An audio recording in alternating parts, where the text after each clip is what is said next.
በጌታ የተወደዳችሁ የተከበራችሁ ተመልካቾቻችንና አድማጮቻችን እንደምን ሰነበታችሁ? ይህ በሆፕ ቻናል ኢትዮጵያ ተዘጋጅቶ ወደ እናንተ የሚቀርበው ልዩ መሰናዶ ነው። በጌታ የተወደዳችሁ ባላችሁበት ሆናችሁ በልዩ ልዩ የሚዲያ አማራጭ ይህንን ፕሮግራም እየተከታተላችሁ ስላላችሁ እጅግ በጣም ደስ ይለናል።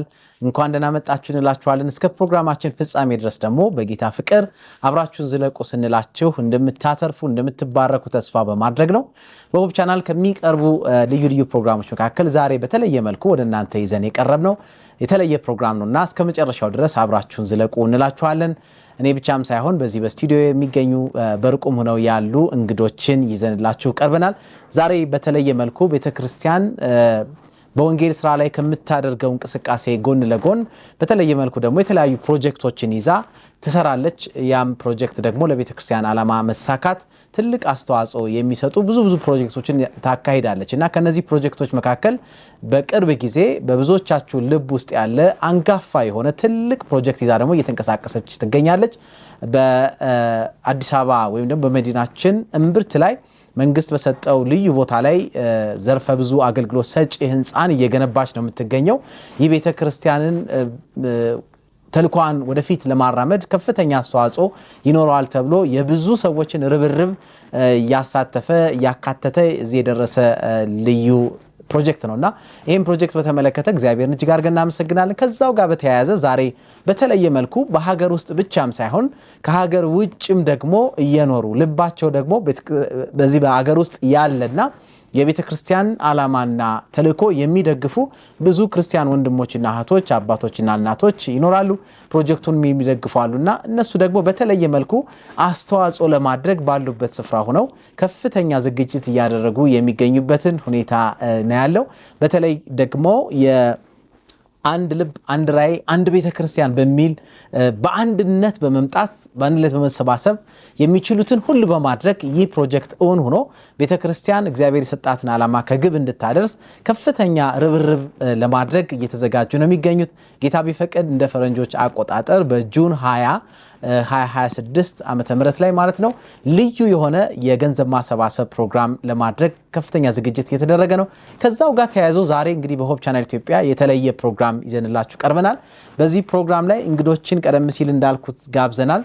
ከዚህ ከሀገር ውስጥ በኢትዮጵያ በምስራቅ ኢትዮጵያ ዩኒየን ሚሽን በዚህ ስራ ላይ በተለይ ከተቀመጡ ኃላፊዎች መካከል ፓስተር ተመስገን ቡልቲ በማዕከላችን ይገኛሉ። ፓስተር እንኳን ደህና መጡ።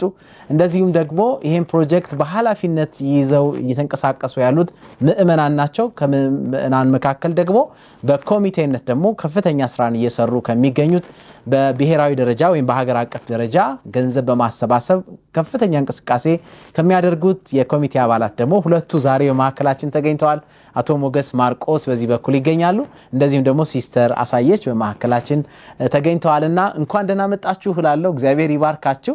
ጊዜያችሁ መስዋዕት አድርጋችሁ አሁን ያለንበትን ደረጃ ለተመልካቾቻችን አንዳንድ መረጃዎችን ለመስጠት ስለመጣችሁ እግዚአብሔር ይባርካችሁ።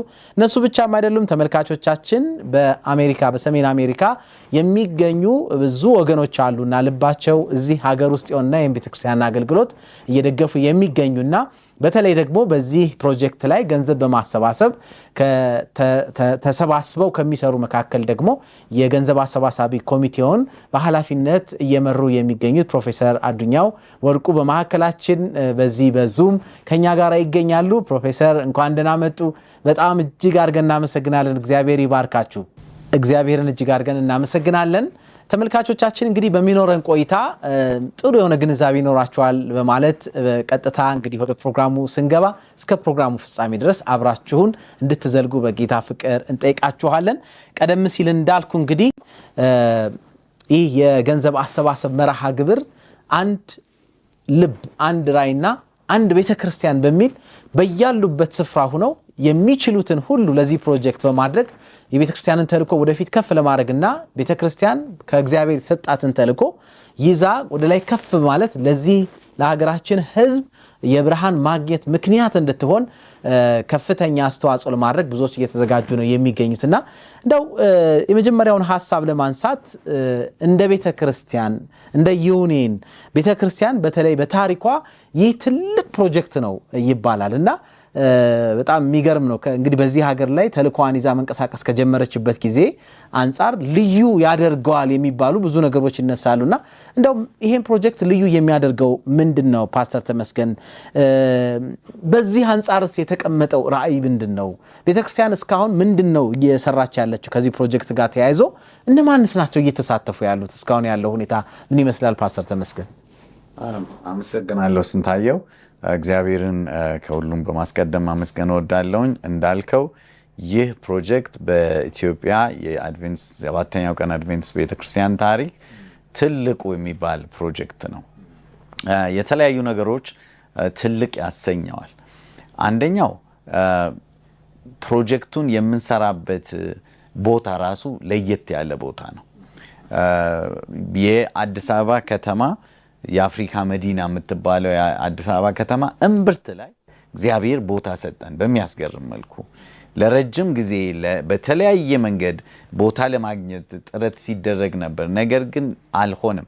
በዚህ ሰዓት እግዚአብሔር በቃ አይን የሚባል ቦታ ሰጠን። በዛ አይን በሆነ ቦታ ላይ ተራ ህንፃ መገንባት አትችልም።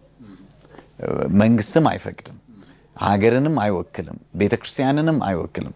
ስለዚህ አንደኛው ከቦታው አንጻር ተለቅ ያለ ህንፃ፣ በጣም ግዙፍ ህንፃ፣ ግዙፍ ሲባል የሚመጥን የቤተክርስቲያኒቱን ሁኔታ ማሳየት የሚችል የሚመጥን፣ ለእግዚአብሔርም ክብር የሚሆን፣ ለሀገርም ለከተማችንም ውበት መልካም የሚሆን የሚመጥን ህንፃ መገንባት አለበት የሚል ነው አንደኛው።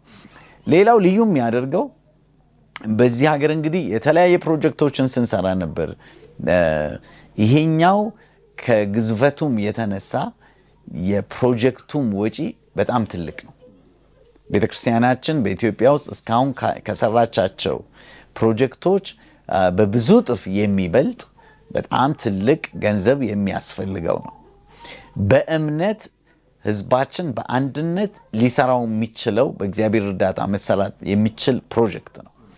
ከዚያም የተነሳ ከዚህ ጋር አያይዤ መናገር የምፈልገው አንዱም ልዩ የሚያደርገው ህዝባችን በአንድነት ይህ የኔ ፕሮጀክት ነው ብሎ ምዕመናችን ከህፃናት ጀምሮ እስከ አዛውንት ድረስ እንደዚሁም ደግሞ እንዲያውም ሰዎች በቤተሰቦቻቸውም ስም ጭምር ከዚህ በፊት ሲያገለግሉ በነበሩትም ሰዎች ስም ጭምር ይሄ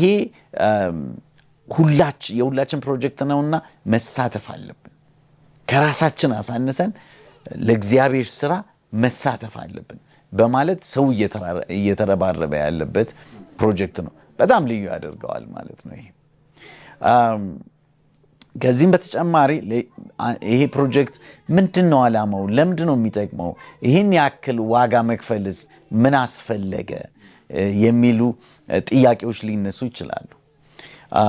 ብዙ ጊዜ ተናግሬ ያውቃለሁ። አንዳንድ ሰዎች ጌታ በቅርቡ ይመጣል ብለን ነው የምናምነው።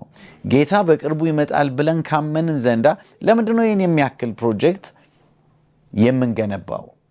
በዚህ ምድር ላይ ገና ለ1000 ዓመት ለ1 ሚሊዮን ዓመት የምንኖር ይመስል ለምን ቤተክርስቲያን ይህን ፕሮጀክት ገነባለች ብለው ብዙ ሰዎች ጥያቄ ይጠይቃሉ። ትክክለኛ ጥያቄ ነው፣ ጥሩ ጥያቄ ነው።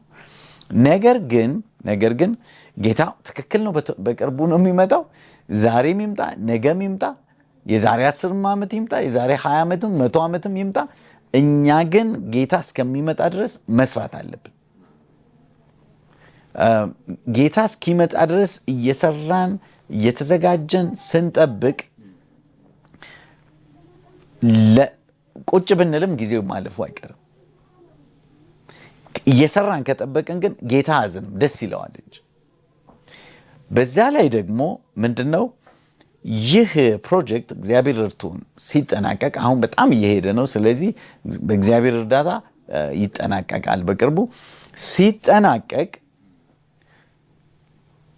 የሶስቱን መላእክት መልእክት በኢትዮጵያ ላለው ሕዝብ ብቻ ሳይሆን ከዚያም ባሻገር ብለን ነው የምናምነው። ወንጌል ለማድረስ ቀኝ እጅ ይሆናል ብለን ነው የምናስበው። አንዱም ብዙ ጊዜ እንቅፋት የሚሆንብን ያለው በሀገር ውስጥ የወንጌል ስርጭትን በተመለከተ በተለያየ መንገድ የገንዘብ አቅም ውስንነታችን በየዘመኑ ትልቅ እንቅፋት ሆኖ ነው የነበረው። ይሄኛው ፕሮጀክት ቢያልቅ ብዙ ገቢ ሊያመነጭ የሚችል ፕሮጀክት ነው። እስከ 20,000 30,000 ዶላር በወር ማስገባት የሚችል ፕሮጀክት ነው ተብሎ ነው የሚታሰበው። ያ ማለት ለወንጌል ስራ ከሌላ ከማንም ሳንጠብቅ የወንጌል ስራን ለመስራት ትልቅ ግብአት ይሆናል ተብሎ ነው የሚታሰበውና ስለዚህ ህዝባችን እስካሁን ሲረባረብ እንደነበረው አሁንም እንዲረባረብ ከሀገር ውስጥ ያሉት ከውጭ ሀገር ያሉት እስካሁን እየተረባረቡ ነው ያሉት። አሁንም ደግሞ በተለይ በውጭ ሀገር ያሉት ወገኖቻችን በየዘመኑ ሁል ጊዜ ከቤተ ክርስቲያናቸው ጎን ተለይተው አያውቁም። ሁል ጊዜ የወንጌል ስራ በሀገራችን እንዲስፋፋ የእግዚአብሔር ስራ እንዲለማ በሀገራችን ከዚህ በፊት ሲያደርጉ ነበር። እኔ በደንብ ነው የማውቀው። በየዘመኑ በተለያየ መልኩ ይህ ህዝብ በተለይ ውጭ ያለው ህዝባችን አድቬንቲስት ህዝባችን የእግዚአብሔርን ስራ ሲደግፍ ነበር። አሁንም ደግሞ የበለጠ እንዲደግፉ በጌታ ፍቅር ጥሪ ላደርግላቸው ወዳለሁኝ።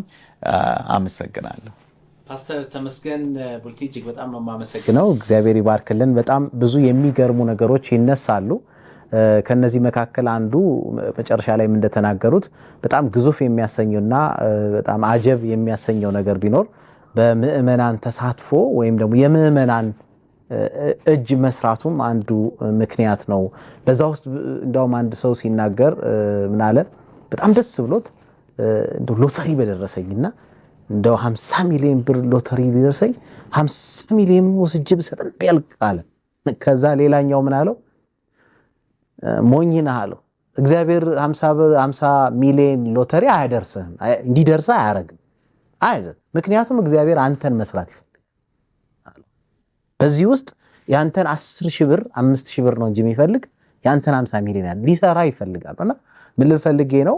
ሌላው ግዙፍ የሚያደርገውና በጣም የተለየ የሚያደርገው ሰውን ወደ አንድ ልብ ወደ አንድ ራዕይ አንድ ቤተክርስቲያን አለች ወደዛ ያመጣበት ሁኔታ በጣም የተለየ ያደርገዋልና ዛሬ ብዙ የተለያየ ጫፍ ይዘው የሚሄዱ ሰዎች በዚህ ፕሮጀክት ምክንያት ወደ አንድ የመጡበት ሁኔታ መታየቱ በጣም የሚያስገርምና የሚያስደንቅ ነገር ነው። ፓስተር እግዚአብሔር ይባርክልኝ። ከዚህ ጋር ተያይዞ ምናልባት እንግዲህ ትንሽ ጊዜ ቆየን፣ አይጀመርም የተባለው ተጀምሮ አሁን ትንሽ ወራቶች አልፈው እንደውም አንድ ሰው ምን ይለኛል፣ እንደዚህ ነበር የምናየው ጉድጓድ አሁን እንደዚህ ብለን ማየት ቻለን፣ እንደው እግዚአብሔር የተመሰገነ ይሁን ያላል።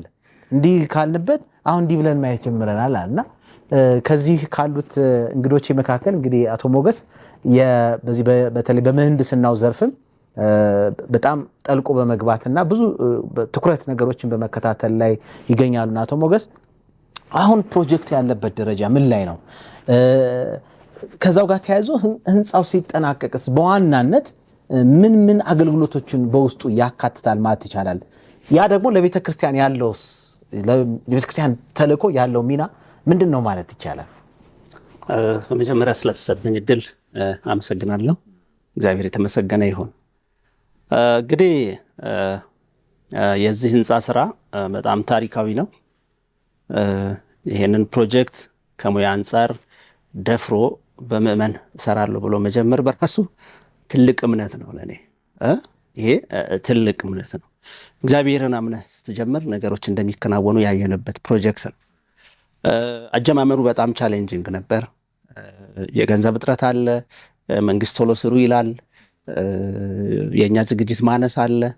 በጣም በውጥረት ውስጥ ነበር ይሄ ነበር ነውና ያን ሁሉ አልፈን ዛሬ ህንጻው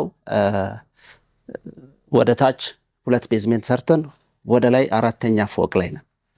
ህንጻው በሁለት አይነት ይከፈላል። የህንጻው ስራ የመጀመሪያ ስራ እንግዲህ ስትራክቸር የሚባለው ብረትና ኮንክሪትን ሰርተህ ስኬሌተኑን የምትሰራው ስራ ማለት ነው። ለኮንትራክተሩ ማውን የተሰጠ የመጀመሪያ ስራ ነው። ሁለተኛው ስራ ደግሞ የማጠናቀቂያ ስራዎች ይባላል። አሁን ባለን የፕሮጀክት ስታተስ ፊዚካል ፐርፎርማንሱ 40% ላይ ነው የሚገኝ። የሚገርም ነው። በምዕመናን እገዛ አንድም ቤተክርስቲያን እንኳን ለመስራት ምን ያህል ዘመን እንደሚፈጅ ሁላችንም የምናውቀው የቅርብ ጊዜ ታሪካችን ነው።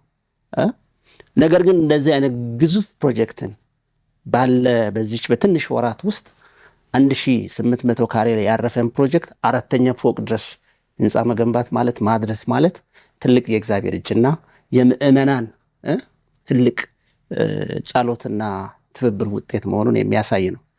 ከዛ ገንዘቡንም ስናይ አከፋፈሉም ስናይ አከፋፈሉ 38% ላይ ነው ያለው። የተወሰኑ ያልተከፈሉ ክፍያዎች ስላሉ በዚህ ሁሉ ስናልፍ 306 ሚሊዮን ብር ለዚህ ፕሮጀክት ተከፍቷል። በጣም የሚደንቅ ነው ይሄ። ስለዚህ የፕሮጀክቱ አፈጻጸም ዲቴል በአጭር ጊዜ እንዲህ የሚነገር አይደለም። መጥቶ በቦታው ያየ ሰው ምስክር ነው። የነበረውን ሂደት ያየው የሰመሰው እኛ አሁን በአጭሩ ስንናገር ሐሳቡ ይገባዋል ቶሎ።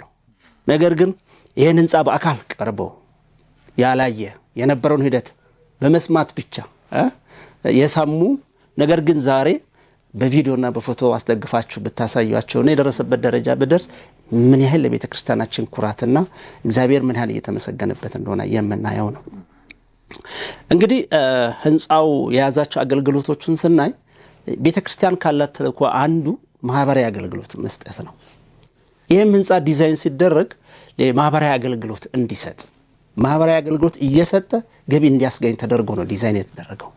በውስጡ የያዛቸው አገልግሎቶች ግራውንድ ያለው ቤዝሜንት ላይ ያለው የመኪና ፓርኪንግ ያገለግላል።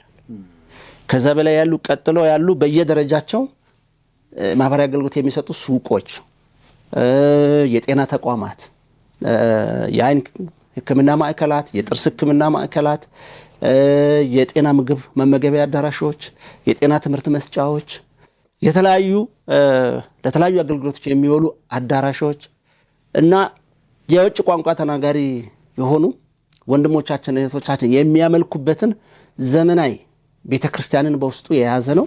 ከዛም አልፎ ደግሞ ለእንግዶች ማረፊያ የሚሆን አፓርትሜንቶች ከባለ አንድ መኝታ ጀምሮ እንደየመጠኑ የሚለያይ አፓርትሜንቶችን የያዘ ህንፃ ነው። በዚህ አገልግሎት ዘርፈ ብዙ የተባለውም ለዚህ ነው። አንድ አይነት ወጥ የሆነ አገልግሎት አይደለም የሚሰጠው፣ ዘርፈ ብዙ አገልግሎት ነው የሚሰጠው።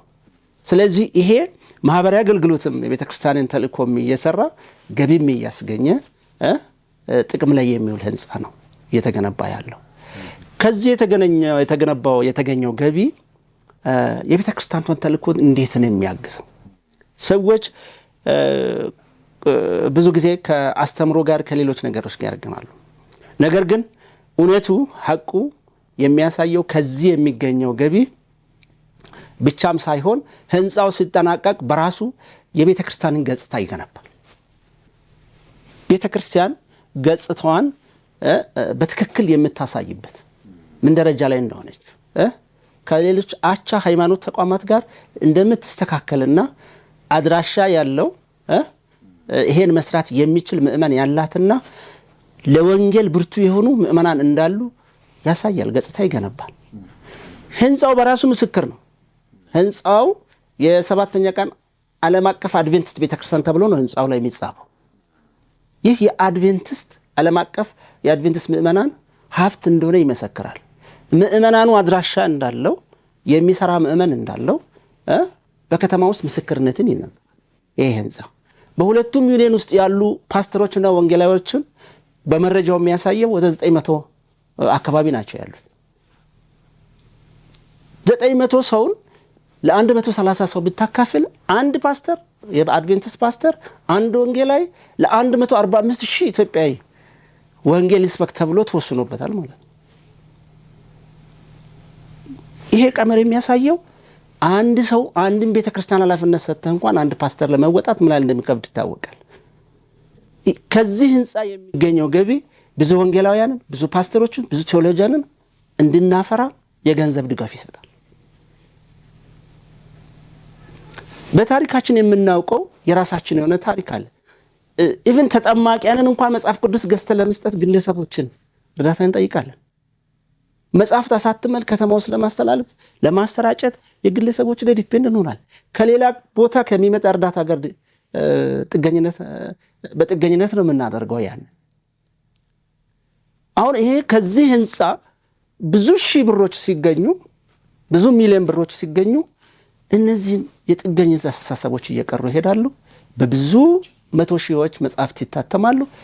ለወንጌል ለማህበረሰቡ ይደርሳል። ብዙ ሺህ መንፈሳዊ ትራክቶች ይታተማሉ። የእግዚአብሔር ቃል ሁሉም እንዲያነብ ለሁሉም ተደራሽ እንደሆነ ይደረጋል። ስለዚህ ህንፃው ከግለሰቦች ያለፈ ህንፃው ከሆነ ጥቂት ሀሳብ ያለፈ ትልቅ ራዕይ ይዞ የሚመጣና በወንጌል ስራ ላይ ትልቅ አስተዋጽኦ የሚያደርግ ነው። ይሄ ብቻ አይደለም፣ ቀጣዩ ትውልድ ከዚህ የተሻለ እንዲሰራ ያበረታታል። ከዚህ የተሻለ መስራት እንዳለብን፣ በቁጭት መነሳሳት እንዳለብን ሞራል ይሰጣል።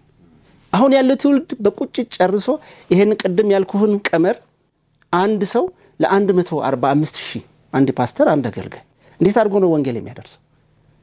ገንዘብ ቢኖርህስ፣ አቅም ሲኖርህስ ብዙ ወንጌላውያን ትቀጥራለህ፣ ብዙ ፓስተሮችን ትቀጥራለህ፣ ብዙ ሌሎች አማራጮችን ተጠቅመህ ወንጌልን ታደርሳለህ። ስለዚህ አንድ ሰው ለ145,000 ሰው እየሰበከ ክርስቶስ ይመጣል ብለን መጠበቅ ይሄ አስተምሮአችን ላይ ራሱ ትልቅ ተጽዕኖ ነው የሚያመጣውና ቶሎ ይሄንን ሰርተን አጠናቀን ጨርሰን አሁን ላልናቸው ዓላማዎችና ሌሎችም እግዚአብሔር መንፈስ የሚያሳስባቸው ሌሎች ራዕዮች ይመጣሉ። ለዛ እንዲውል እንድናደርግ በሀገር ውስጥ ያለን ከሀገር ውጭ ያለን በሙሉ ዓለም ላይ ያለን ሰዎች በሙሉ ይሄንን ታሪካዊ ስራ ሰርተን ለእግዚአብሔር ክብር በቅርቡ የእግዚአብሔርን ክብር ከፍ የምናደርግበት ጊዜ አጭር እንደሆነ ነው የምንፈልገው። ይሄንን ነው ለወንድሞቼና ለእህቶቼ ማስተላለፍ የምፈልገው።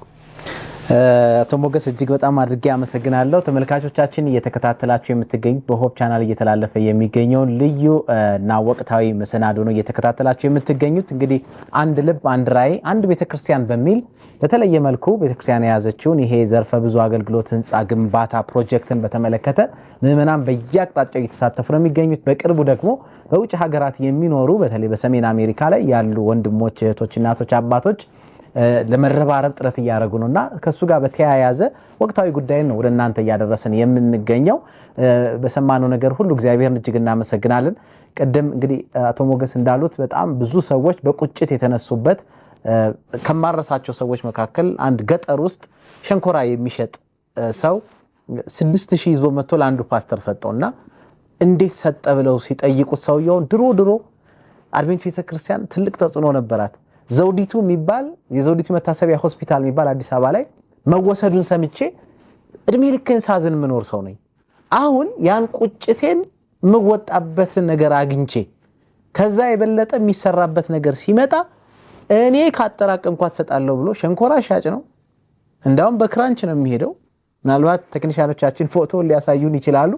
ይህ ወንድም 6,000 ብር ይዞ መጥቶ አዲስ አበባ ላይ ለሚገነባው ህንፃ ግንባታ ይዋልልኝ ብሎ ሰጥቷልና ያን ያክል ነው ያስተዋሉ ሲጸልዩ የነበሩ ሲቆጩ የነበሩ ሰዎች ቁጭታቸውን በዚህ ዘመን የሚወጡበትን ነገር እግዚአብሔር አመጣል። ያው ምንባረክበትና ትልቅ ነገር ነው የመጣው። እግዚአብሔር የተመሰገነ ይሁን። ከዚሁ ጋር ተያይዞ ምናልባት ለሲስተር አሳየች እንግዲህ ማንሳት እንፈልገው በተለይ በዚህ በማስተዋወቁ ስራና ይህ ፕሮጀክት የምዕመናን እንደሆነ የማረጋገጡ ስራ ላይ በጣም ከፍተኛ ስራዎች ሲሰሩ ቆይተዋልና ምን አይነት የግንዛቤ ማስጨበጫዎች ናቸው እስካሁን ሲደረጉ የነበረ? ይሄ የማስተዋወቅ ስራውስ ምን ያክል እየተሰራ ነውና በዚሁ አጋጣሚ እስካሁን ባለው መረጃ እነማን ናቸው እየደገፉ የሚገኙት የሚለው ነገር ብናነሳ ደስ ይለኛል። ሲስተር እስካሁን ባለው ደረጃ ማለት ነው። አመሰግናለሁ ድሉ ስለተሰጠኝ። በመጀመሪያ ለዚህ እግዚአብሔር አምላካችንን እጅግ አድርገን እናመሰግነዋለን። ምክንያቱም በእኛ ዘመን ይሄንን እንድንሰራ እግዚአብሔር እድሉን ስለሰጠን ቀላል እድል አይደለም የተፈጠረልንና ወደ ጥያቄው ስመለስ ጥያቄውን ከመመለስ በፊት ግን ይሄንን ለሚመለከቱ አገር ውስጥም ከአገር ውጭም ላሉ ለመላው አድቬንቲስት ምዕመናን በሙሉ አንድ ስትራክቸር ባይምሯቸው እንዲይዙ ፈልጋለሁ። ብዙ ጊዜ መንፈሳዊ ስራ ሲሰራ በመነቃቃት እንደዚሁ በስሜት ይመስለናል። እግዚአብሔር ይመስገን ይሄንን ለሚመሩ ለሚያስተባብሩ ሰዎች እግዚአብሔር ስራው ስለሆነ በጥበብ በማስተዋል እና ልክ የራሱ ስትራክቸር ባለው መልኩ እንዲሰራ ተደርጎ ነው ዲዛይን የተደረገው። ይህንን የምናስተባብር 15 እና ከዛ በላይ ሰዎች አለን። በዛ ውስጥ ዲፓርትመንቶች አሉ። አንዱ የህንፃውን ዲዛይን የሚከታተል ቡድን አለ፣ የፈንድሬዚንግ ቡድን አለ፣ የኮሚኒኬሽን ቡድን አለ፣ የጸሎት ቡድን አለ፣ የሚመራው አካል አለ። ይሄ በሙሉ በ6 ዞን አለን። በ6 ዞኑ እንዲወርድ ተደርጓል። እነኛ 6 ዞኖች ውስጥ ፈንድሬዚንግ አለ፣ ይህንን የሚያስተባብር አለ፣ ይህንን መረጃ በደንብ የሚያደርስ ስትራክቸር አለን ማለት ነው። ኢቭን ገንዘቡንም በሪሲት እንዲሰበሰብ ተደርጎ በደንብ ተመዝግቦ ነው የሚሰበሰበው። ስለዚህ እንደ ኮሚኒኬሽን ዲፓርትመንት ኮሚኒኬሽኑ ትራንስፓረንት በሆነ መልኩ ሰው አምኖበት በግልጽ መልኩ እንዲሰራ የተደረገ ነው። ምዕመኑ ነው በጣም እየተሳተፈ ያለ ይህንን የሚያስተባብረው የሚሰራው የምዕመኑ ስራ ነው ማለት ነው። ኃላፊነትም የተሰጠው ለምዕመኑ ነው እና በዚህ መልኩ ነው እየተሰራ ያለው። ስለዚህ እንዴት አድርጎ ተቀሰቀሰ፣ እንዴት ነው ሰው ጋር የደረሰው፣ ምን አይነት መረጃ አለው ወደሚባለው ስንመጣ እኛ 15ታችን ሁላችንም ዞን ተከፋፍለናል። በየዞኑ ሄደን መሪዎችን በሙሉ ጠርተን የዚህ ግንዛቤ እንዲኖራቸው ቅድም ሲነሱ የነበሩ ሀሳቦች አንዳንድ ሰዎች ካለመረዳት የመሳሰለ ነገር ትንሽ ፈርተውም ነበረ፣ ተገቢም አይደለም የሚባል ነበረ እና ያንን ለማጥራት በመጀመሪያ ደረጃ ግንዛቤ ማስጨበጥ ስራ ነው የተሰራው። ከእንደገና በየዞኑ ያሉት ሰዎች ምዕመናኖች ሁሉ ተጠርቶ ተወካዮች በሙሉ ተጠርተው ላውንች ተደርጎ ነው የተጀመረው። ያ ማለት ምንድነው? ሰው በደንብ ገብቶት የኔ ነው ብሎ እንዲነሳ ማለት ነው። ምክንያቱም ይሄ ስራ የእግዚአብሔር ስራ ነው። በመጨረሻ ሰዓት ላይ በኢትዮጵያ ውስጥ ስለ አድቬንቲስት ስለ 7ኛ ቀን አድቬንቲስት እግዚአብሔር በራሱ ጊዜ ዲዛይን ቅድም በተናገርኩት መሰረት ዲዛይን አድርጎ ራሱን ሊገልጽበት የምትሰራ መልቲፐርፐስ ቢልዲንግ እንደሆነ ምዕመኑ ማወቅ አለበት። ስለዚህ ያገብቶታል። ያ እንዲገባው ነው የተደረገው። ከላይ ጀምሮ እስከ ታች ድረስ መዋቅሩ በዚህ መልኩ ተዘረጋ። ቅድም እንደተናገርኩት ሰዎች በደንብ እንዲያውቁት ተደረገ። ለእያንዳንዱ ቤተክርስቲያን ኃላፊነት ተሰጠው ታች ድረስ ማለት ነው። ያ ማለት ሁሉንም ምዕመናንን አድሬስ ያደረገ ነው። ከዛ ባሻገር ደግሞ ከኢትዮጵያ ውጪ በመላው ዓለም ላይ ያሉ ኢትዮጵያውያን አድቬንቲስቶች እንዴት አድርገው ይህንን ህንፃ ይደግፉት ሲባልም ለሱ ራሱን የቻለ ዲዛይን ተሰራለት። ስለዚህ ዛሬ ላይ እንድንነጋገር ያደረገን ጁን 20 ላይ በኢትዮጵያን አድቬንቲስት ህብረት አንድ ልብ አንድ ራዕይ አንድ ቤተክርስቲያን ብለው የተነሱ አድቬንቲስቶች ተፈጠሩ ማለት ነው። ስለዚህ ይሄ ዌል ስትራክቸርድ የሆነ የሚናበብ ግልጽ የሆነ ስትራክቸር አለው። ያ ማለት ምንድነው? ሁሉም ምዕመናን ገብቶታል። ስለዚህ ቪዲዮ በመስራት የተለያየ የወንጌል ስርጭት በማድረግ በወንጌል ስርጭት ላይ ብዙ ሰዎች በሚሰበሰቡበት ጊዜ ይህንን ራዕይ እንዲያውቁት ኦን እንዲያረጉት እንደገና ደግሞ ተነሳስተው እንዲደግፉ ተደረገ ማለት ነው። ስለዚህ ይህንን የማያውቅ ማንም ምዕመን የለም በአሁኑ ሰዓት እና ባለፈው መጋቢት ላይ ባደረግነው ፈንድሬዚንግ ብዙ ግንዛቤ ከመሰጠቱ የተነሳ ብዙ ሰዎች ሲሳተፉ ነበረ። ወጣቶች፣ ተማሪዎች፣ ህፃናቶች አይደል ከነ ቤተሰብ ሁሉ ሲሳተፍ ነበረ እና ይህ መረጃው በደንብ በትክክል ትራንስፓረንት በሆነ መልኩ መዋቅሩን ጠብቆ ስለደረሰው ሰው ተነሳሳ ማለት ነው። ከዛም አልፈን ደግሞ ቅድም እንደተናገርኩት አሜሪካን ተሄዷል። አሁን አሜሪካን ላይ ያለው ነገር ጥሩ ነው። ከዛ ወደ ኢሮፕ እንሄዳለን፣ ከዛ ወደ ካናዳ እንሄዳለን፣ ከዛ ወደ አፍሪካ ወደ ሌላው አገሮች እንሄዳለን። ስለዚህ ይህንን በዚህ አጋጣሚ ይህንን የምታዳምጡ በመላው ዓለም የምትገኙ የ7ኛ ቀን አድቬንቲስት ቤተክርስቲያን ምዕመናን በሙሉ ይህንን መልእክት በታላቅ ፍቅርና አክብሮት ወደ እናንተ እናደርሳለን። እንድታግዙ እንድትደግፉ የተጀመረው ነገር እንዲያልቅ አሁን 4ኛ ፎቅ ላይ ደርሷል። ይህ ማለት በጣም ተአምራዊ ሂደት ነው የሄደው። እግዚአብሔር ሲሰራ የሚያቅተው ነገር የለም። እግዚአብሔር አንድ ነገር ሲጀምር ይጨርሳል። እንደገና ደግሞ ራሱን ተማምኖ ነው የሚሰራው። ሌላው ነገር ደግሞ ብሩም ወርቁም ሁሉም ነገር የሚሰጡትም ሰዎች የምንጠቀምባቸው ማቴሪያል በሙሉ በእግዚአብሔር እጅ የተሰሩ ናቸው። ስለዚህ የራሱን ፍጥረት የፈጠራቸውን ነገሮች ነው የሚጠቀመው። ይሄ ሁላችንም ምስክር ነን እና በዚህ መልኩ ከአገር ውስጥ አልፎ በደንብ ሰው በኢንተርናሽናል ደረጃ መረጃው እንዲደርሰው አድርገናል። በምንሄድበት አጋጣሚ ከሀገር ውስጥ በምንወጣበትም ጊዜ ሁሉ በተቻለን መጠን ለማድረስ እንሞክራለን። ምዕመናኑ እንዴት ነው የሚሳተፈው ወይም ደግሞ ማን ነው እየተሳተፈ ያለው ለሚለው ጥያቄ ለመመለስ በተለይ ባለፈው በጣም ልብ የሚነኩ ነገሮች ነበሩ። ፈንድሬዝን ስናደርግ መላው ምዕመን እየተሳተፈ ነው፣ መላው ቸርች እየተሳተፈ ነው። እኛም ደግሞ አድቬንቲስት እና ነን አድቬንቲስት ብለን ለይተን ለተለያዩ ቦታዎች ደብዳቤዎች እያደረስን ያለ ነው፣ ሁሉም እንዲሳተፍበት። እግዚአብሔር አምላክ የእስራኤል ሕዝቦችን ከግብጽ ባወጣበት ጊዜ በዝብዘው ነው የወጡት። ስለዚህ የሚያስፈልገውን ነገር ሁሉ እግዚአብሔር ያመጣል ከየትም ቦታ። እግዚአብሔር በሰጠን ጸጋና በተረዳነው መጠን ለነን አድቬንቲስቶች በሙሉ ደብዳቤዎችን እያደረስን እየጠየቅነን ያለ ነው። ምዕመናኑን በታላቅ ተስፋ፣ በሞቅታ፣ በፍቅር፣ በቅንዓት እየተሳተፈን ያለው። ለዚህም እግዚአብሔር ይመስገን። ነን አድቬንቲስቶችም ሲሳተፉ አይተናል።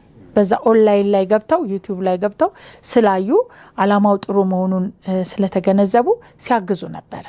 ስለዚህ ይሄ የሚደንቅ ነገር ነው። ነን አድቬንቲስቶች ለሚሰሩት ህንፃ አስተዋጽኦ እያደረጉ ነው ያሉት እና ይህ እንደ ትልቅ ስኬት ነው እኛ የምናየው እና በአጭር ጊዜ እዚህ ጋር መድረሱ፣ ዌል ስትራክቸርድ መሆኑ፣ ሁሉም ምዕመን መሳተፉ እና ሁሉም ሰው እየተሳተፈን ያለው። ስለዚህ ቅድም በመግቢያዬ ላይ እንደተናገርኩት እግዚአብሔር ለኛ በዚህ ዘመን እኔ እግዚአብሔርን እጅግ አድርጌ አመሰግነዋለሁ። ምክንያቱም ይሄ ስራ በፍቅር ማንንም ሳንጠብቅ ክፍያን ሳንጠብቅ የእግዚአብሔር ፍቅር አነሳስቶን የሱ ጸጋ በስቶልን ለተጠራንበት ጥሪ እንድንሰራ በዚህ እድሜ እግዚአብሔር ከጤና ጋራ ከጉልበት ጋራ ስለሰጠን እጅግ አድርጌ አመሰግናለሁ። ትልቅ እድለኞች ነን። በምንችለው ሁሉ እንደግፍ። ገንዘብ ነው የሚያስፈልገን። እርግጥ ነው እግዚአብሔር ይጀምራል ይጨርሳል፣ ምንም ጥርጥር የለውም እና በዚህ ውስጥ እንድንሳተፍ እድሉ ተሰጥቶናልና በዚህ አጋጣሚ ሁሉ ሰው እንዲሳተፍ አደራ ለማለት እንፈልጋለን። ሌላው በሶሻል ሚዲያ በሆፕ ቻናል ነው እየተዋወቀ ያለው። ይሄ ደግሞ ብዙ ሰዎችን በዓለም ዙሪያ ከኢትዮጵያም አልፎ በዓለም ዙሪያ ያሉትን ምዕመናኖችንም ምዕመናም ያልሆኑትን አድሬስ ያደርጋልና አንድ ነገር መጨመር እፈልጋለሁ እዚህ ላይ ከተፈቀደልኝ። የበጎ አድራጎት አገልግሎት ከሚለው መጽሐፍ ላይ ምዕራፍ 9 ላይ 3 ፓራግራፎችን አነባለሁና በጣም ነው ይህ መጽሐፍ ሳነበው ልቤ የነካኝና ለእንደዚህ አይነቱ ስራ ለወንጌል አገልግሎት ትልቅ አስተዋጽኦ አለው ብዬ ስለማምን ነው። ለምን ይህ ህንፃ ወንጌልን ይሰብካል። ከመስበኩም አንሶ ደግሞ የሚገኘው ገቢ ወንጌል ይሰራል፣ መልሶ ወንጌልን እናስፋፋለን።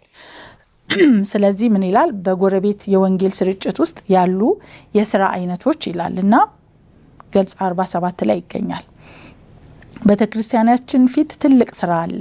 ጥቂቶች ብቻ የሚነዙበት ቤተክርስቲያናችን ለስራ የሚገባ ስራ አለ ይላል። ይሄ ስራ ማለት ነው። በመኸር እርሻ ላይ ያሉ ሰራተኞችን ለመደገፍ ገንዘባችንን መስጠት አለብን። በዛም ሲያባ ነዶ ሲሰበሰብ ደስተኞች እንሆናለን። ነገር ግን ይህ ትክክል ቢሆንም ገና ያልተነካ መስራት ያለበት ስራ አለ። የክርስቶስ ተልእኮ የታመሙትን መፈወስ፣ ተስፋ የሌላቸውን ማበረታታት፣ የተሰበረውን ልብ መጠገን ነበር። ይህ መልሶ የማደስ ስራ በችግር እየተሰቃዩ ባሉ ሰዎች መካከል መከናወን አለበት ይላል። ስለዚህ ምን አለ? ገንዘብን መስጠት አለብን። ከዚህ አገልግሎትን ቅድም ሲገለጽ እንደሰማ ነው ሰዎች መጥተው መንፈሳዊ ካውንስል የሚያገኙበት መጽሐፍ ቅዱስ መሰረት ያደረገ የጤና አመጋገብ የጤና ትምህርት የሚማሩበት ስለሆነ ይህንን እንደ ወንጌል ስራ ቆጥረን ሁላችንም ወንጌልን በገንዘብ እንደምንደግፍ የተጨነቁ ሰዎች በተለያየ መከራ ውስጥ ያሉ ሰዎች እንደሚያርፉበት አውቀን ተገንዝበን መነሳሳት መደገፍ አለብን እና ዋናው መሰረቱ ምንድነው? ያሉ በመከር እርሻ ላይ ያሉ ሰራተኞችን ለመደገፍ ገንዘባችንን ምን አለብን? መስጠት አለብን፣ መሰብሰብ አለበት፣ መሰጠት አለበት። እና ይሄ ደግሞ የእግዚአብሔር ቃል ኮንፈርም ያደርግልናል። እግዚአብሔር የሚፈልገው በጎነትን ብቻ ሳይሆን ደስተኛ ፊትን፣ ተስፋ ሰጪ ቃልንና የሚይዝ እጅን ጭምር ነው። የተቸገሩትን አንዳንድ የእግዚአብሔር ሰዎች ችግራቸውን ፍቱላቸው። አንዳንዶች ታመዋል፣ ተስፋ ቆርጠዋል። የፀሐይ ብርሃናቸውን መልሱላቸው። ድፍረታቸውን ያጡ ነፍሳት አሉ፣ ተናገሯቸው፣ ጸልዩላቸውም። የሕይወት እንጀራ የሚያስፈልጋቸው አሉ፣ ከእግዚአብሔር ቃል አንብቡላቸው። መድኃኒት የሚያድነው የነፍስ ሕመም መድኃኒት የማያድነው የነፍስ ሕመም አለ። ስለዚህ ጸልዩና ወደ ኢየሱስ ክርስቶስ አምጧቸው። በሰው ልብ ላይ አድናቆትን ለመጨመር ክርስቶስ በሰራቸው ሁሉ ውስጥ ይኖራል ይላል እና መድኃኒት የማይፈውሰው ምን አለ ይላል? ፈውስ አለ፣ ህመም አለ። ያ ህመም ምንድን ነው? መፈወስ አለበት። ያ ደግሞ ሊፈውስ የሚችለው የእግዚአብሔር ቃል ብቻ ነው። የእግዚአብሔር ቃል ደግሞ ልንነገር የምንችለው ልናደርስ የምንችለው ለሌሎች ቅድም ለተጠቀሱ ችግሮች ላለባቸው ሰዎች የወንጌል ስራን በማገዝ ነው፣ በመደገፍ ነው። በምንድን ነው የምንደግፈው? ቅድም መነሻው ላይ እንደተገለጸው ገንዘብ በመስጠት ነው የምንደግፈው። እና የመጨረሻው ሀሳብ ምን ይላል? ንስሐ የምንገባበት ጊዜ አሁን ነው። ካልሰራን እግዚአብሔር እድሜ ጤና ሰጥቶን፣ ብሩም እኮ የሱ ነው። የዛሬው ቀን ደቂቃዋም የሱ ናት። ትንፋሻችን የሱ ናት። ስለዚህ ይህንን ሰጥቶን ካልሰራን እያወቅን አቅሙ እያለን የማንጸጥ ከሆነ ሪሊ ዛሬ ንስሐ መግባት አለብን ማለት ነው። ሁሉም የእግዚአብሔር ሰዎች የበጎ አድራጎት ስራ ለመስራት ፍላጎት ሊኖራቸው ይገባል። ስለዚህ ወገኖቻቸውን ለማነቃቃትና ብርሃን እንዲኖራቸው ለማድረግ ልባቸውና ነፍሳቸው ማስተባበር አለባቸው። ልባችንና ነፍሳችንን አስተባብረን እግዚአብሔር በመጨረሻው ዘመን እችን ትልቅ ህንፃ እንድንሰራ እድሉን ሰጥቶናል። አቅቶት አይደለም። ይህንን እንድንሰራ ልክ በሮሜ ምዕራፍ 12 ቁጥር 8 ላይ የሚሰጥ በምን ይስጥ ነው የሚለው? በደስታ ይስጥ። በደስታ ነፍሳችን ደስ እያለን እንድንሰጥ እግዚአብሔር ይርዳን። እግዚአብሔር ይባርካችሁ። አሜን። ሲስተር አሳየች እጅግ በጣም አድርጌ አመሰግናለሁ። በጣም የሚገርሙ ነጥቦችን ነው ያነሳሽልን። እግዚአብሔር ይባርክልን። በጣም እናመሰግናለን። እየተሰሩ ያሉ ስራዎችም የቤተክርስቲያን ምዕመናንም ብቻም ሳይሆን ተደራሽነታቸው ከቤተክርስቲያን ምዕመናን ውጭ ያሉትም የዚህ ፕሮጀክት ዓላማ ደጋፊ የሆኑ ይህ ፕሮጀክት ለማህበረሰቡ የሚሰጠውን አስተዋጽኦ ከግንዛቤ በማስገባት እጃቸውን እየዘረጉ ያሉ ሁሉ አሉና ያን ያክል ደረጃ ነው ሄደው የሚለው እጅግ በጣም ደስ የሚል ነው። እግዚአብሔር ይባርካችሁ። በጣም ነው የምናመሰግነው። ምናልባት እንግዲህ ከዚህ በመቀጠል የምንሄደው ፕሮፌሰር አዱኛው እጅግ በጣም ይቅርታ እንጠይቃለን። እንግዲህ ያው መጨረሻ ላይ በደንብ አድርገው እንዲያጠናቅቁልን ነው ወደኋላ ያደረግንበት ምክንያት። ፕሮፌሰር አዱኛው ወርቁ በኑሯቸውን በአሜሪካ ሀገር ነው ያደረጉት፣ እዛ ናቸው። ልባቸው ግን እዚህ እንደሆነ በብዙ አይነት መልኩ ይገለጣል። ሳይታክቱ በዚህ እድሜያቸው ብዙዎችን በማሰባሰብ እንግዲህ በጣም ብዙ ሰዎችን ማሰባሰብ በዚህ ዘመን በጣም ቀላል ነገር አይደለም። ብዙ አይነት አመለካከት ባለበት በዚህ አጋጣሚ ሰብስቦ ደግሞ ለአንድ ራዕይ በአንድ ልብ ለአንድ ቤተክርስቲያን ሰዎችን ሰብስቦ መገኘት እጅግ በጣም ትልቅ ስጦታ ነውና በጣም እጅግ አድርገን እናመሰግናለን ፕሮፌሰር። ለርሶ ደግሞ ማንሳት የምፈልገው እንግዲህ በዚህ ፕሮጀክት ላይ በውጭ ሀገር የሚኖሩ የቤተክርስቲያን አባላት አሻራቸውን እንዲያኖሩ የተለያዩ እንቅስቃሴዎች እየተደረጉ ነው የሚገኘው። አሻራቸውን እንዲያሳርፉ ባሉበት ቦታ ሆነው ይሄ የልባቸውን ጥማት የሚወጡበትን ነገር ለማሰባሰብና ለመቀስቀስ ከፍተኛ ጥረት እየተደረገ ነውና እንደው እስካሁን ያለው ተሳትፎ ምን ይመስላል፣ ያለው እንቅስቃሴ ምን ይመስላል የሚለውን ቢገልጹልን። እንግዲህ ግንባር ቀደሙ ነው በብዙዎችን የሚያስተባበሩ ከእርሶ ጋር ሌሎች ኮሚቴዎችም አባላት አሉ። እርሶም በጣም በኃይል እየሰራችሁ ነው የምትገኙትና ተሳትፏቸው ምን ይመስላል? እንደዚሁም ደግሞ በተለይ በቅርቡ በሆፕ ቻናል ኢትዮጵያ በዚህ ቻናል አማካኝነት ደግሞ በቀጥታ በሚደረግ ስርጭት ደግሞ ልዩ የሆነ የገንዘብ ማሰባሰብ መርሃ ግብር አዘጋጅታችኋል። ጁን 20 ላይ በፈረንጆች አቆጣጠር 2026 ዓ.ም ማለት ነው። አንድ ልብ አንድ ራዕይ አንድ ቤተክርስቲያን በሚል ተዘጋጅቶ ነው ያለውና ይህ የማሰባሰብ ፕሮግራም ምን አይነት እንቅስቃሴ ላይ ነው ያለው? ዓላማው፣ ቅዱ፣ ከዛስ የሚጠበቀው ውጤት ምንድነው ብለን ብናነሳ ፕሮፌሰር ያለውን እስቲ ሐሳብ አጋሩን። እድሉን ስላገኘው በጣም አመሰግናለሁ። በዓለም ዙሪያ ላላችሁ ወገኖቼ የከበረ ሰላምታ አቀርባለሁ። እንዲሁ ለመንደርደሪያ ትንሽ አንድ ሁለት ነገር ብናገር የአድቬንቲስት ቤተክርስቲያን ስትመሰረት 3 ነገሮች ነው ይዛ የተሰለፈችው። አንደኛ ምዕመናን የሚያመልኩበት ቤተክርስቲያን፣ ሁለተኛ የምዕመናን ልጆች እና ሰራተኞች የሚሰለጥኑበት የሚማሩበት ትምህርት ቤት፣ ሶስተኛ የጤና ተቋም። እነዚህ 3 ጉልቻዎች ናቸው የታቀፉት ከመጀመሪያ። እና አሁን በየትም ብትሄዱ የአድቬንቲስት ግቢ ያለበት እነዚህ 3 ነገሮች ወይ ሆስፒታል ወይ ክሊኒክ፣ እዚያ በኋላ የመማሪያ ቦታና የማምለኪያ ቦታ፣ እነዚህ 3ቱ ከመጀመሪያው ታስቦባቸው የተደረጉ ነገሮች ናቸው። ይሄ ህንፃም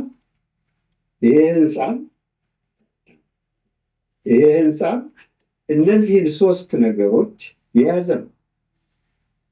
አንደኛ የአይን ክሊኒክ አለ፣ የጥርስ ክሊኒክ አለ፣ የጤና ምግብ ቤት አለ፣ በጤና ጋር የተያያዘ። ሁለተኛ ሰራተኞችን ለማሰልጠን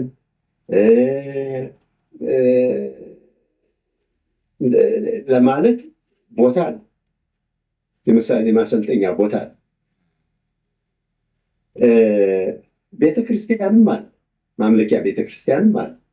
እነዚህን የአድቬንቲስት 3 መሰረታዊ ሀሳቦች የያዘ ነው ይሄ ህንፃ።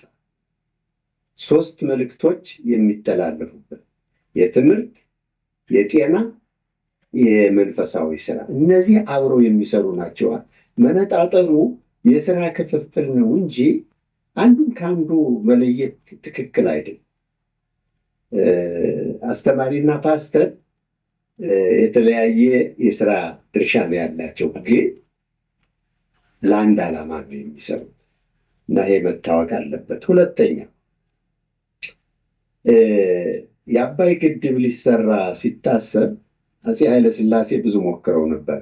ብዙ ተጽዕኖ ተደርጎባቸው ገንዘብ ማግኘት ስላልቻሉ እቅዱ ወጥቶ ዛሬ እኛ አልቻልንም፣ ልጆቻችን ይሰሩታል አሉ ይባላል። አሁን እንደገና ሲጀመር በእኛ ዘመን ያ ግድብ ብድር እንዳይገኝ አድርገው ዘጉብን። የግድብ እንዳይሰራ የሚፈልጉ ሰዎች እና ኢትዮጵያውያን እንሰራለን ብለን ስንነሳ አይ ብለው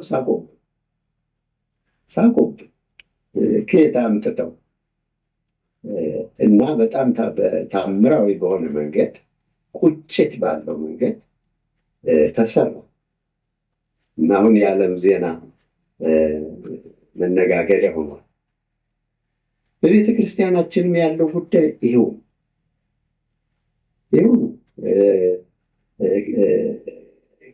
ልመናን የመሰለ መጥፎ ነገር የለም። ስለዚህ ይሄ ህንፃ ትልቅ ሚና የሚኖረው ከልመና የሚያወጣ ስራችን እንዲቀጥል እንዲካሄድ የሚያደርግ ነው እንደተባለው እና እኛም እንግዲህ ውጭ ሀገር ያለ ነው የዚሁ አካል ለመሆን ፈልገን ለመሳተፍ የተነሳ ነው። አንዲት ግጥም አለችኝ፣ እኔ ወጣሁ እንጂ ሻንጣዬን አንግቤ መች ወጣ ታውቃለች ኢትዮጵያ ከልቤ የሚል። ይሄ ደግሞ የሁላችን ውጭ የምንኖረው አስተሳሰብ ነው። በቤተ ክርስቲያናችንም እንደዚሁ ሁላችንም ከዚህ የደረስነው በዚች ቤተ ክርስቲያን ምክንያት እንደሆነ እናውቃለን በልባችን። ጥቂት ሰዎች እንደው ከተደላደሩ በኋላ መርጠው የመጡ ሊኖሩ ይችላል እንጂ አብዛኞቻችን ቤተ ክርስቲያኗ ያስተማረችን፣ ወደ እግዚአብሔር ያመጣችን፣ እዚህ ደረጃ ያደረሰችን ሰዎች ነው። በዚህ መንፈስ ነው የምንሰራው። የትም ብንሆን ማንነታችን የታነጸው በእግዚአብሔርም በቤተ ክርስቲያናችን ምክንያት ነው። ስለዚህ እንደው አንዱ ጠያቂ አንዱ ተጠያቂ የሚሆንበት ምክንያት የለም። ግን መደራጀት ያስፈልጋልና አመራርም ያስፈልጋልና አንዳንዶቻችን የአመራር ኃላፊነት ተቀብላል። ግን ይሄ ዓላማ የሁላችን እና በዚህ መንገድ ነው እየተንቀሳቀስን ያለ ነው። እንግዲህ የጀመርነው ይሄን እንቅስቃሴ በታህሳስ ነው። መጀመሪያ ለመደራጀት በየቦታው ተበትነን ያለ። ይህ ሀገር ደግሞ ትልቅ ሀገር ነው። አሁን ካለሁበት ወደ ዋሽንግተን ዲሲ ልሄድ ብል በአይሮፕላን 5 ሰዓት ነው የሚጨርስ። ስለዚህ ሰዎቻችን በዚህ በ50 ክፍለ ሀገራት ተበትኖ ያሉ ስለሆነ እነሱን እንዴት አድርገን እናዘጋጅ በሚል ጊዜ ወስደን ተዘጋጀን። በየአካባቢው የስራ ኃላፊነት እንዲወስዱ ሰዎችን መረጥ፣ ኮሚቴ አዋቀን። ከዚያ በኋላ አንዳንድ ብዙ ጥያቄዎች ተነሱ። እነሱን ለመመለስ ሙከራ አደረግን እና ወደ ስራ ገባን። እንግዲህ ከዚያ ይዞ እስካሁን ድረስ በገንዘብ አሰባሰብ ስራ ላይ ያለን። ሁሉ እንሰበሰባለን። የተለያዩ ኮሚቴዎች አሉ። ተሰብስበን የት ላይ ያለ ነው፣ ምን ላይ ደርሰናል የሚሉትን እንነጋገራለን። እንደገና ደግሞ አንዳንድ ስራዎችንም ተከፋፍለን እንሄዳለን እና እስካሁን ያለው ሂደት ጥሩ ነው። ትንሽ ጊዜ ወስዶብን ነው፣ ግን ጥሩ ነው። ሁለት ሁኔታ ነው እየተጠቀምን ያለ ነው ገንዘብ ለማሰባሰብ። አንደኛ እናንተም ጠቅሳችሁታል፣ እናቶቻቸውን፣ አባቶቻቸውን፣ አስተማሪዎቻቸውን፣ ባለቤቶቻቸውን ለማክበር ለማመስገን የሚፈልጉ ሰዎች ገንዘብ ቢሰጡ እነዚያ ሰዎች ስማቸው ተጠቅሶ ስራቸውም ተጠቅሶ የህንፃው ታሪክ አካል እንዲሆኑ እድል እንዳለ ተናግረን በዚያ በኩል ገንዘብ አግኝተናል።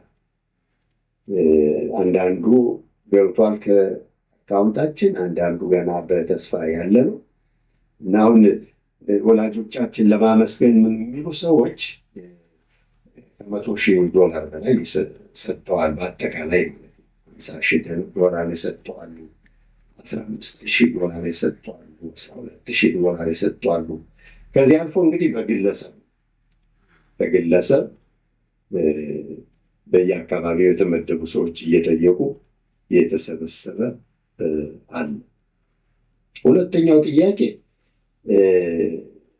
ለሁሉም እድል ለመስጠት ይህ አሁን ኦንላይን የምናደርገው ፕሮግራም በፊት በእኛ ስብሰባ በእኛ ኮሚቴ ያልተካተቱ ወገኖቻችን እንዳሉ ስለምንገነዘብ እንዲያውም እንትኑ ብታዩት እስካሁን የተሳተፉት ሰዎች ምናልባት ገፋ ቢል 30% ናቸው።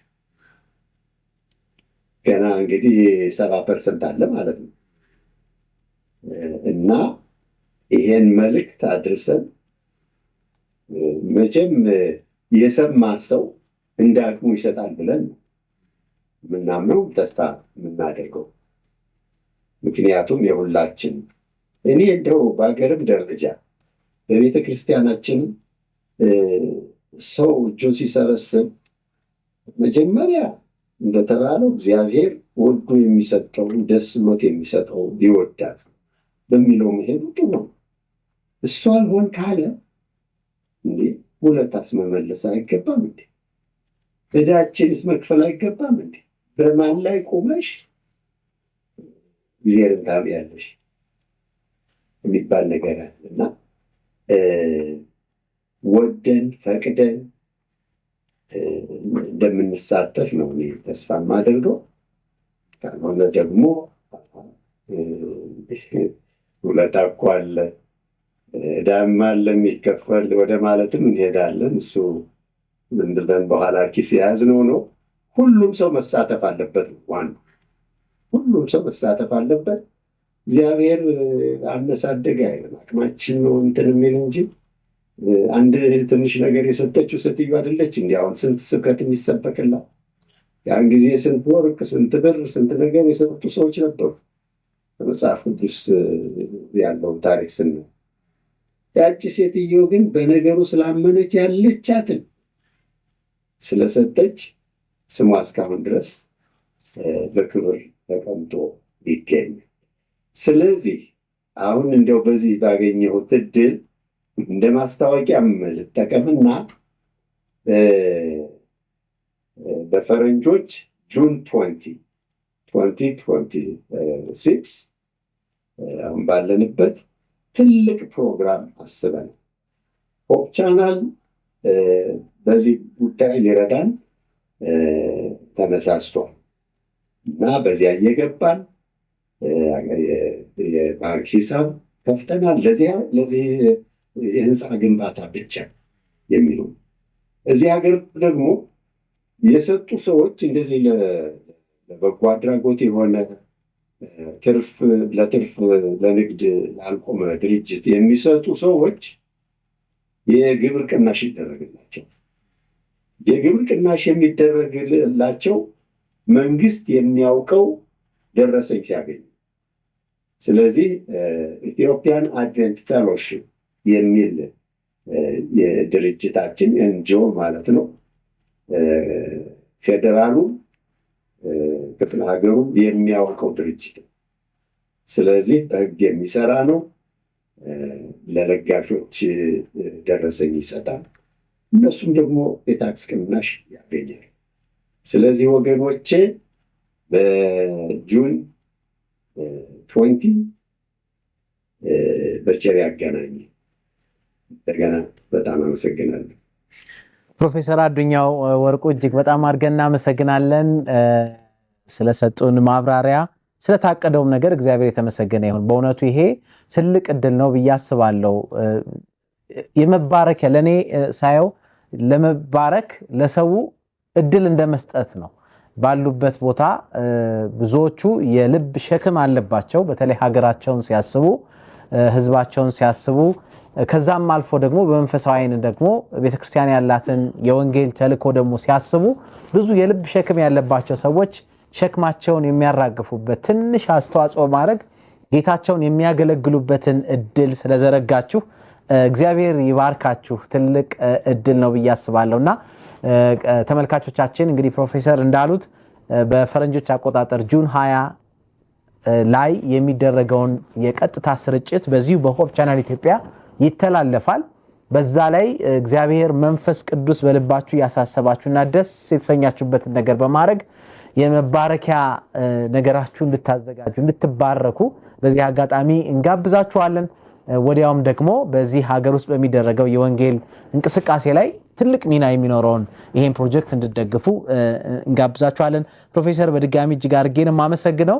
እንግዲህ ሰዓታችንም እያለቀ ስለሆነ በጣም አንዳንድ ደቂቃ ያክል ነው የቀረ የሚያሳየኝ። ምናልባት አንዳንድ ደቂቃ ያክል የምትናገሩት እድል ካለ ልስጣችሁ። ከዛ በላይ ሰዓት የለም፣ አልቋል ሰዓቱ። ፓስተር ምናልባት ልጀምርና ከአንተ አንድ ደቂቃ ያክል የምታስተላልፉት መልእክት ካለ። እንግዲህ ለእግዚአብሔር ሕዝብ ማለት የምፈልገው ይህ የእግዚአብሔር ፕሮጀክት ነው። እግዚአብሔር ከሁላችንም ይጠብቃል። የምንችለውን እናድርግ። እግዚአብሔር ደግሞ ይባርከናል። በተለይ ውጭ ያሉት ወገኖቻችን ከዚህ በፊትም ሁል ጊዜም እንዳልተለዩን አሁንም ደግሞ በሚችሉት ሁሉ የእግዚአብሔርን ስራ ተረባርበን አብረን እንስራ ላለውኝ አመሰግናለሁ። እግዚአብሔር ይባርክልኝ። አመሰግናለሁ። እንግዲህ በዚህ ህንፃ ውስጥ ልመናን አይደለም ምን ለማመደው እድልን መስጠት ነው። እግዚአብሔር ልባርክህ ስፈልግ ሐሳብ አለው እግዚአብሔር። ስለዚህ ከዚህ በረከት ማንም ሰው እንዳይለይ ነው እኛ የምንፈልገው። ህንፃው በአንድም በሌላ መንገድ ያልቃል፣ ግን ከበረከቱ ግን እኛ መጉደል የለብንም።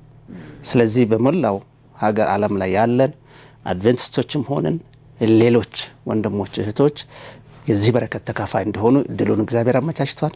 ይህን ያመቻቸው እግዚአብሔር ይመስገን። ሁላችሁም በንቃት ተሳተፉ ነው የምለው። እግዚአብሔር ይባርክልን። ሲስተር በመጀመሪያ እስካሁን ድረስ ድጋፍ ያደረጉትን ከሀገር ውስጥም ከሀገር ውጭም ለምትገኙ መላው የሰባተኛ ቀን አድቬንቲስት ቤተክርስቲያን ምዕመናን ላደረጋችሁት ድጋፍ ሁሉ እግዚአብሔር አምላክ አብዝቶ ይባርካችሁ። አሁን ደግሞ በጁን 20 በሚደረገው አንድ ራዕይ አንድ ልብ አንድ ራዕይ አንድ ቤተክርስቲያን በሚለው ርዕስ ላይ በሚደረገው የፈንድሬዚንግ ኦንላይን ገብታችሁ ካላችሁበት ሆናችሁ የምትችሉትን ሁሉ እንድታደርጉ በምድር ላይ እስካለን ድረስ ለምናደርገው የወንጌል መሰራጨት ስራ ላይ አስተዋጽኦ እንድታደርጉ በሰጠን ቁጥር እግዚአብሔር አምላካችን ይባርከናል። ይህ ትልቅ በረከት ነው የተዘጋጀልን። በመስጠት የሚጎልብን ነገር የለም። እግዚአብሔር አብዝቶ ይባርከናልና ይህንን እንድትሳተፉ አደራላለሁ። እግዚአብሔር አምላክ አብዝቶ ይባርካችሁ። አሜን አሜን። ፕሮፌሰር ምናልባት መጨረሻ ላይ የሚያስተላልፉት መልእክት ካለ? እኔ ማመስገን የምፈልገው እናንተን ኢትዮጵያ ያላችሁ ወገኖቻችን ትልቅ ምሳሌ ነው የሆናችሁ። የኑሮ ችግር አለ፣ ብዙ እንትን አለ። ግን እስካሁን ድረስ ያደረጋችሁትን መስዋዕት ነው እንግዲህ ይሄ ከተረፈን ብንሰጥ ብዙ እንትን አለ። መስዋዕት ስንከፍል ነው የነገሩ ክብደት የምናሳየው እና ያሳያችሁን ምሳሌ ትልቅ ስንቅ ሆኖናል ለኛ። አቶ ሞገስ አንተ ልበልህና ሙያ ትልቅም ቢሆን ሳይከፈልህ ይሄን ያህል እውቀት መለገስ በገንዘብ የሚተመን አይደለም። ይሄ በዚህ ህንፃ በዚህ ሀሳብ እንዳመንክ ነው የሚያሳይ። ስጦታችን የሚለካው በእምነታችን ነው። በነገራችን ሰው ለሚያምነው ነው ገንዘቡን፣ ጊዜውን፣ ህይወቱንም የሚሰጣል ለሚያምንበት። ስለዚህ እናንተን በጣም ማመስገን እፈልጋለሁ። ሲስተር አሳየች በእውነት ትልቅ አርአያ ነሽ ለሁላችን፣ ለቤተ ክርስቲያናችንም ትልቅ ምስክር፣ ለህዝባችን ለተቸገረው ትልቅ ምስክር። በኮቪድ ጊዜ ያደረጋችሁትን ሰምተን ሰው የሚመዘነው በክፉ ጊዜ ነው። እውነተኛ ጥላ በጨለማ ይታያል የሚባለው ይሄ። ስለዚህ እናንተ አሁን እኔ የዚህ ሰዎች ጥያቄ ሲያነሱ እንዴ እዚህ ያሉት ወንድሞቻችንና እህቶቻችን በየዕለቱ የሚሆነውን የሚያዩ የሚሰሙ ይህን ያህል ካደረጉ እኛ ባህር ማዶ ሆነን መደገፍ እንጂ እንዲሁ ጥያቄ ስለመጠየቅ ምን እንትን አለን እድል አለን? እንዲህ ሆኗል እንዲህ አልሆነም ለማለት እያልኩ ነው የምናገረው። በርቱ፣ እኛም ከጎናችሁ ነን። ይሄ ነገር ራሳችን የሚያስችል ከልመና የሚያወጣ ነገር እንደሆነ ነው፣ ፕሮጀክት እንደሆነ ነው የማምነው። እጅ ተያይዘን ፓስተር ተመስገን እንዳለው አቶ ሞገስም እንዳለው ማለቁ አይቀርም። እግዚአብሔር ራሱ የጀመረውን ስለሚጨርስ እንደው ያልቅም ብለን አለም የምንጨነቀው። አስተዛዝቦን እንዳያልፍ አንዱ ተሳታፊ አንዱ ተመልካች እንዳይሆን ነው ይህን ሁሉ ጥረት እያደረግን ያለ ነው። በርቱልን። በጣም አመሰግናለሁ። አሜን። እናመሰግናለን ፕሮፌሰር አዱኛው ወርቁ ከአሜሪካ። በጌታ የተወደዳችሁ ተመልካቾቻችን፣ አድማጮቻችን ባላችሁበት እግዚአብሔር ይባርካችሁ። ሰዓታችን እንግዲህ እንደተጠናቀቀ እያየው ነው። በነበረን ቆይታ መልካም በረከት እንዳገኛችሁ ተስፋ እናደርጋለን። በአንድ ልብ አንድ ራዕይ አንድ ቤተክርስቲያን በሚል በቅርቡ ሊካሄድ ያለውን ልዩ የገንዘብ አሰባሰብ በተለይ በምስራቅ ኢትዮጵያ ዩኒየን ሚሽን እየተገነባ ያለውን ህንፃ ግንባታ ጋር በተያያዘ በተለየ መልኩ የሚደረገውን የገንዘብ አሰባሰብ ምክንያት አድርገን ያዘጋጀነው ልዩ መሰናዶ ነበረ። ይህ ፕሮግራም አሁንም ይቀጥላል። ያሉትን መረጃዎች ወደ እናንተ በማቅረብ አሁንም ቻናሉ የተቻለውን ያክል ያደርጋል። እናንተ ባላችሁበት ጌታ ኢየሱስ ያሳሰባችሁ መንፈስ ቅዱስ የመራችሁን በልባችሁ ያስቀመጠውን ነገር በማድረግ ይህንን ቤተክርስቲያን የያዘችውን የወንጌል ተልእኮ በዚህ በፍጻሜ ዘመን ሊተላለፍ ያለውን መልእክትና ብርሃን ለህዝባችን፣ ለሀገራችን፣ ለዓለማችን ፈውስ የሚሆነውን መልእክት ይዘን ወደፊት የምንሄድበት ነገር ላይ እኛም ምንችለውን በማድረግ የበረከቱ ተካፋይ እንድንሆን በዚህ አጋጣሚ እንጋብዛችኋለን። እስካሁን አብራችሁ የቆያችሁን ሁላችሁንም ባላችሁበት እግዚአብሔር ይባርካችሁ። ድጋሚ በሌላ ፕሮግራም እስከምንገናኝ እዚህ ያሉትን እንግዶቼን በሩቅም ያሉትን ፕሮፌሰርን እያመሰገንኩኝ በእናንተ ስም ፕሮግራማችን በዚህ እንፈጽማለን። የጌታ ጸጋ ከሁላችንም ጋር ይሁን። ሰላም ሁኑ።